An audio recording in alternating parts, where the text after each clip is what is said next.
Hey guys, welcome to another episode brought to you by Pedalstone Ministries. My name is Clinton, and let's get started. Today's topic is really about the Tower of Babel and what actually happened there. So, if you look back through history, as you read scripture, you start to realize that something happened to cause um, people to disinherit God or to steer away from Him, and even Him to disinherit them because Israel came on the scene and Israel was at odds with the other nations. So, what event allowed this to occur? And I'm going to submit to you here today that event is the things that took place during the Tower of Babel incident found in Scripture. Now, many people are familiar with the story of the Tower of Babel. Many children learned through church what happened at the Tower of Babel. A king named Nimrod wanted to make a name for himself, so he had the people of Babylon build a great tower that would reach into the heavens, right? And then God saw that the people were becoming prideful and decided to go down and change their language so they couldn't understand each other, right? So this teaches us that pride is bad and helps us to understand where all the world's languages came from. All right. Now that's about as much as most people get out of this whole story. However, there's a lot more to the story. It's actually a pivotal event on which the rest of the Bible hinges on, and much of the Old Testament is it supports and is needed to. We need to understand it to understand really the rest of Scripture, right? It's actually an important piece. So I'm going to try to share with you, bring to light how important this piece of information is.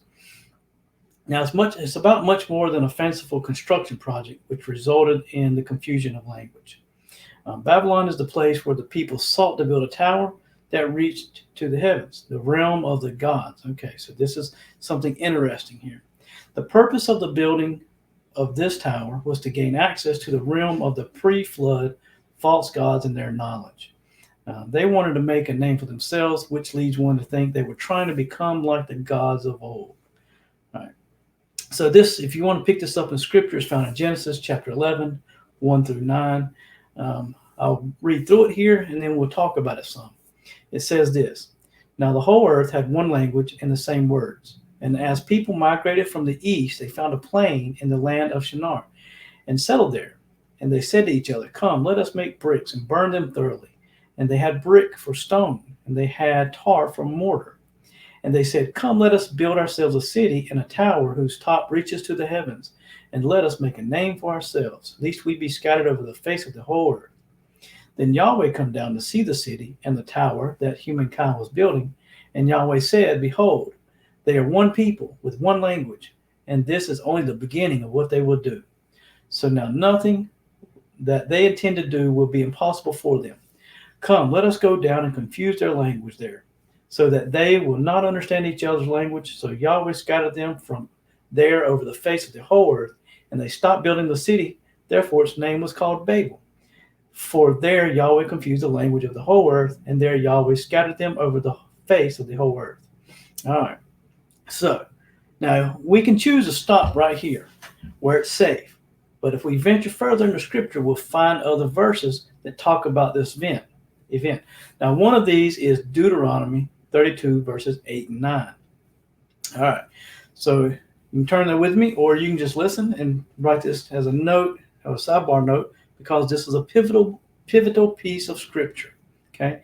Now it says, when the Most High gave to the nations their inheritance, when he divided mankind, he fixed the borders of the peoples according to the number of the sons of God. But the Lord's portion is his people, Jacob, his allotted heritage, right? All right. Now, as we get to looking at this, that verse kind of describes how Yahweh's dispersal of the nations at Babel resulted in his disinheriting those nations. So this is where God decided he would kind of begin anew, if you will. He would start over, in which he would develop a covenant relationship with a new people that did not yet exist, Israel. Now, this would begin when God called Abram out of the Chaldeans, okay? So now things begin to get interesting here. Now, most English translated Bibles, which use the Masoretic text. The Masoretic text is a source document used to translate from that to other languages, which is about 1,000 years old. Um, but if you read those English translated Bibles, they do not read according to the number of the sons of God in Deuteronomy 32:8. Rather, they read according to the number of the sons of Israel. This difference is found in the different source manuscripts. Here's the same verse, but from the Septuagint. Okay, verse 8: When the Most High divided the nations, when he separated the sons of Adam, he set the bounds of the nations according to the number of the angels of God. Okay, so what we've learned here is through the Dead Sea Scrolls and the Septuagint that the sons of God translation is correct.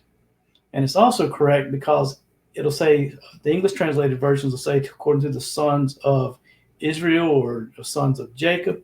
The problem with that is Israel didn't even exist yet. Okay, so and the Septuagint, just in case you guys need to know what that is essentially the Greek translation of the Old Testament. This was written at least 200 years before Christ, and most of the apostles and disciples and even Christ utilized the Septuagint as a source document when they were reading from Scripture.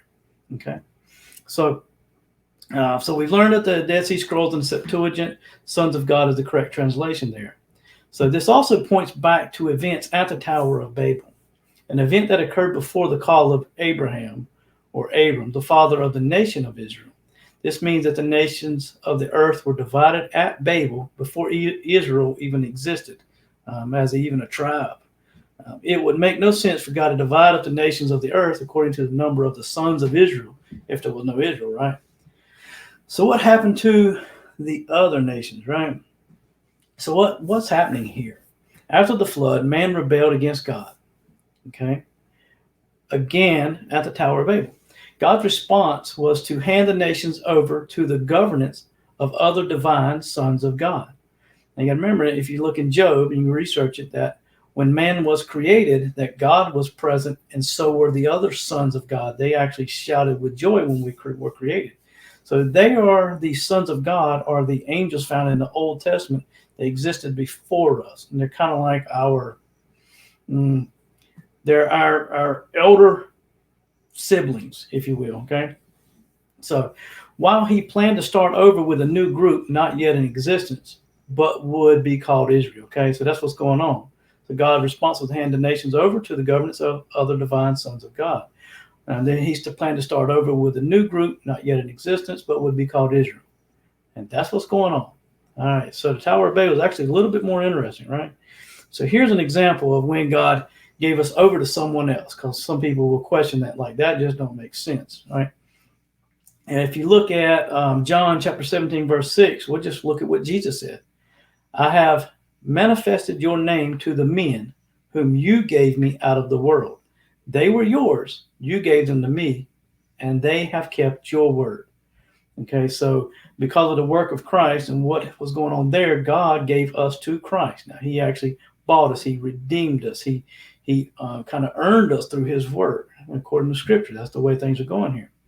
So that's just one example.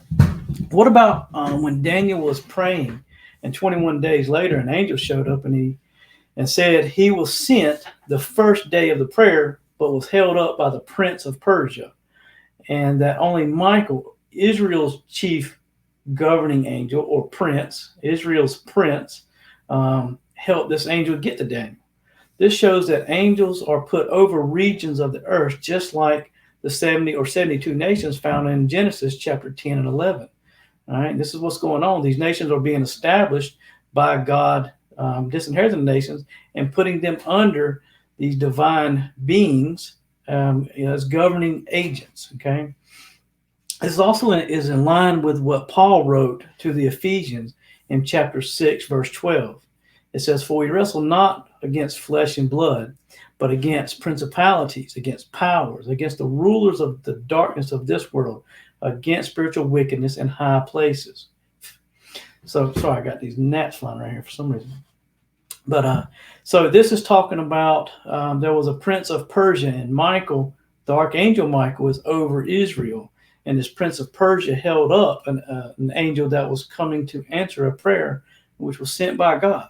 So there is some kind of spiritual activity going on above and beyond our five senses. Right now, but that spiritual wickedness was judged by God. So in these 72 or 70 nations that were established at the Tower of Babel, in God's judgment of man, kind of stepping outside of their bounds and going against God's will, God set these angels, these sons of God, up as governing agents for these territories, and they were supposed to be kind of like mediators between God and man, and help man learn or understand more about God, but they didn't do a very good job, right?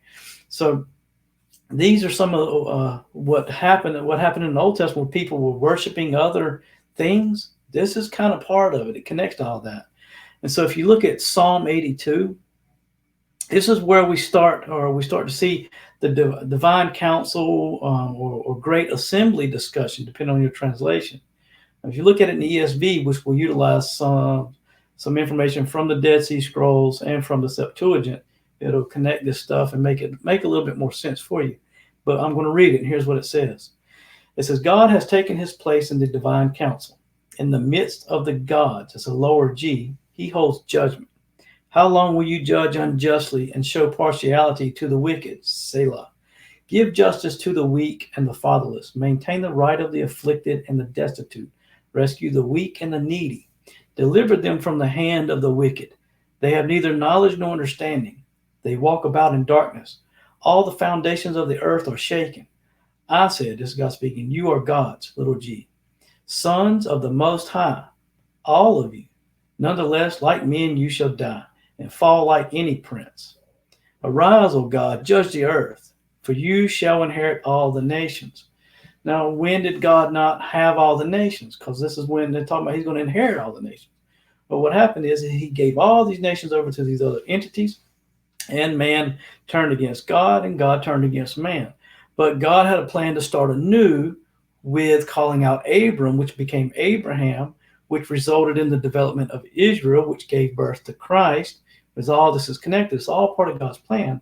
But understanding this will allow you to connect a lot more dots and pieces as we begin to explore Scripture and get to the point of Pentecost and what we're supposed to be doing in the world now as we await the return of Christ. So when did God not have all the nations? After he appointed the divine sons over them in the Psalms, God called them gods, right? We just read that in Psalm 81. They messed things up and chose to be worshipped by men rather than be effective mediators between men and God. Thus, the judgment issued in Psalm 82. So this is God's intentional start over. So after the flood, he had commanded humanity once again to be fruitful and multiply and fill the earth, right? In Genesis 9:1. These words reiterated the original Edenic intention, the original plan of what was supposed to go on in the Garden of Eden. But instead of obeying and having Yahweh be their God, these people gathered to build this tower. The message of their story, or this story, is clear. Humanity had turned from Yahweh and his plan to restore Eden through them, so he would turn from them and start again. Okay. While the decision seems harsh, I mean, it does seem harsh, but this is actually considered spiritual adultery here. This is where people are worshiping something else outside of God. And you see in the Ten Commandments, he's a jealous God. So the other nations are not completely forsaken, though. Okay. Yahweh disinherited the nations. And in the very next chapter of Genesis, he calls Abram out of Babylon. Again, this is not accidental. Yahweh would take a man from the heart of the rebellion and make a new nation, Israel. But in his covenant with Abram, God said that all the nations of the earth would be blessed through Abram, through his descendants. Okay, now if you want to continue that, it's in Genesis chapter 12, 1-3.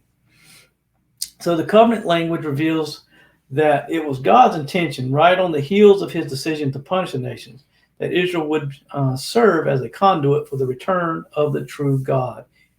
Israel would be in covenant with the God of gods and the Lord of lords, Deuteronomy 10:17. So that statement begins to make a little bit more sense when you connect the ideas of what I'm presenting here. Those disinherited would be in spiritual bondage to the corrupt sons of God. But Israel would be a conduit, a mediator. Yahweh would leave a spiritual trail back to himself. That path would wind through Israel and ultimately Israel's Messiah. Okay. Now, from the fateful decision at Babel onward, the story of the Old Testament is about Israel versus the disinherited nations. You can, if you just read the story, you'll get that. You'll understand that. And Yahweh versus the corrupt rebel gods of those nations. Now, this is the spiritual conflict, and that being seen in the carnal aspect as man waged war with Israel. Okay, so the division of the nations and their allotment under other entities is behind the scenes in all sorts of places in biblical history. All right, and we'll talk about some more of that in other video casts or whatever you call this stuff. So this is where Pentecost connects to the Tower of Babel incident, right? So we move forward. We get into the New Testament ideology of information connected to this Tower of Babel incident. At Pentecost, the tongues are divided or distributed among the disciples as they are commissioned to preach the good news to the throngs at Pentecost, right? As Jews gathered in Jerusalem for the celebration, heard and embraced the news of Jesus and his resurrection, Jews who embraced Jesus as Messiah would carry that message back to their home countries, the nations. Babel's disinheritance was going to be rectified by the message of Jesus, the second Yahweh incarnate, and his spirit. The nations would again be his. Okay, so that's it in a nutshell. It's a very quick lesson. There's a lot of powerful information that I gave you. Quite a few verses. Take those, read them, see what you think. Again, leave your comments, throw out your ideas if you agree or disagree. Now, I also chose to do this lesson and because of a professor at the school that I go to. His name is Dr. Michael Heiser. He popularized some of the information that I presented. This is not necessarily his information. This goes back to the early church fathers, and even thousands of years ago, this stuff was believed. But he kind of put it into a more coherent piece of information and presented it more publicly. Therefore, he has helped to popularize it. So he's actually going through a situation, and as such, to give credit to some of his work, I decided to help and present some of this information. Now, this is a little bit of mine, his information put together, because I didn't want to read everything from him straight word for word. So hopefully I didn't do him an injustice, but here you go. This is it in a nutshell. So hopefully you'll like it. If you like it, click the like button, subscribe, share it with others. I would appreciate it. And may God bless you. Thank you, and bye.